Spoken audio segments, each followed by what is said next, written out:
Preview. नमस्कार दर्शक बंधु आज पाणीपाग खबर आपको स्वागत। आज हूँ जनवरी 11 तारिख मंगलवार। तेज चलतु देखा आज पाणीपागर सठिक सूचना। तेज बर्तमान जहाँ सूचना मिलूँ उत्तर हरियाणा दक्षिण पूर्व मध्य प्रदेश दे एक निम्न चापरेखा रही।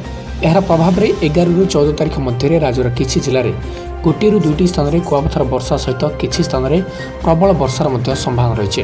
अर्थात 6 ରୁ 11 सेमी मध्य संभावना थिबा नै पूर्वानुमान आसंता 24 घंटा मध्य राज्यर 10ଟି जिले में कालबैशाखी सहित वज्रपात आशंका रही।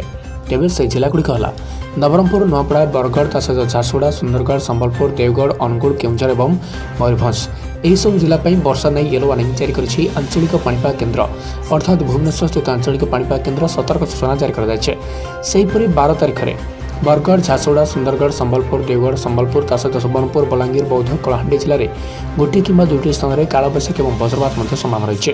या सहित बरगढ़, संबलपुर, देवगढ़ और सुवर्णपुर जिलार किसी स्थान में प्रबल वर्षा होपारे सब जिले में येलो वार्निंग जारी कर तेबे अदिनिया वर्षा प्रभाव में फसल और पनीपरिया नष्ट होवार संभावना रही।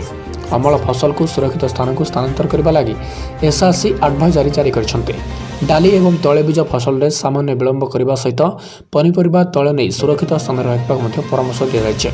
तेबे येलो अलर्ट जारी कर जिलार जिलापाल मानक अलर्ट रहा निर्देश दी जाए।